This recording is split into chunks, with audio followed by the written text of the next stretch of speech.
देखो यहाँ, तो इससे सम चतुर्भुज है पहले से। एरा विकर्ण लम शब्द विभाजित लाना है, सम चतुर्भुज ले लेते हैं। इसको विशेष प्रतिज्ञा लिखेंगे, जी लिखेंगे विशेष प्रतिज्ञा। विशेष प्रतिज्ञा मतलब जितना ही मानने पड़ेगा उसमें लिखाया जाता है। लिखेंगे माना कि ए बी सी डी क्या है, सम चतुर्भुज। कुछ है सम चतुर्भुज है, तो सम चतुर्भुज है तो इसका क्या होता है, यानी कि एक प्रकार की समांतर चतुर्भुज होता है। सम चतुर्भुज एक प्रकार की क्या होता है, समांतर चतुर्भुज। सम चतुर्भुज एक प्रकार की क्या होता है, समांतर चतुर्भुज। समांतर चतुर्भुज के सम्मुख भुजा आपस में बराबर, सब आपस में बराबर होता है। सब भुजा सम चतुर्भुज है ना, तो सम चतुर्भुज का विकर्ण क्या होता है, संधि भाजित होता है। तो इसका विकर्ण क्यों हो जाएगा, संधि भाजित। ये बराबर क्यों हो जाएगा, ओ सी ये बराबर ओ सी, ये बराबर ओ सी। यहाँ विकर्ण संधि भाजित है, और इसका भुजा भी आपस में क्या होता है, बराबर। भुजा क्या होता है, बराबर, यानी कि सम्मुख भुजा और सम चतुर्भुज है तो सभी भुजा आपस में क्या होता है, बराबर। यानी कि ए डी बराबर का डी सी।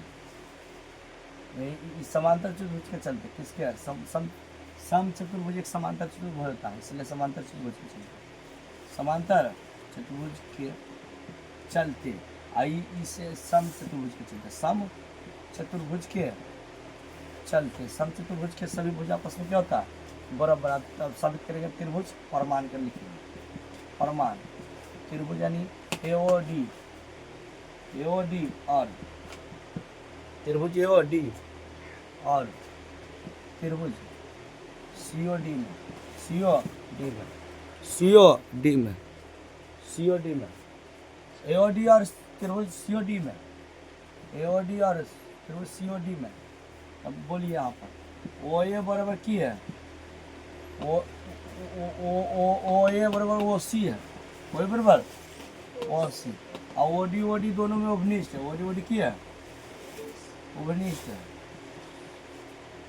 संधि भाजक है, कुछ है भाजक। ये की है उभयनिष्ठ है, कुछ है उभयनिष्ठ है दोनों में, ओ डी यहाँ ये डी बराबर डी सी।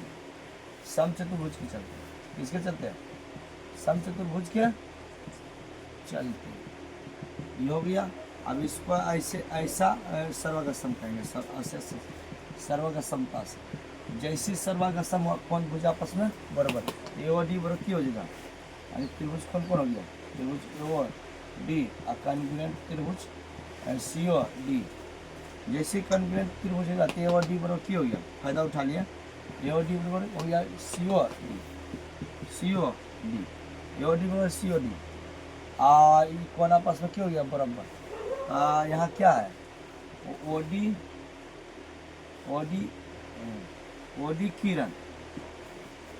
किरण एसी पर आधारित है, ओडी किरण एसी पर आधारित है।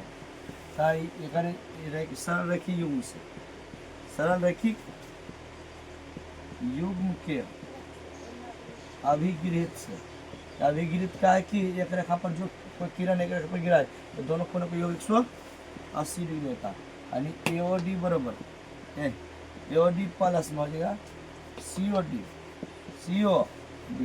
180 डिग्री, कितना 180 डिग्री, तो दोनों आपस में बराबर। ए ओ डी बराबर ए ओ डी के बाद रखेंगे सी ओ डी, अच्छा सी ओ डी का रखेंगे ए ओ डी, सी ओ डी का रखेंगे ए ओ डी 180।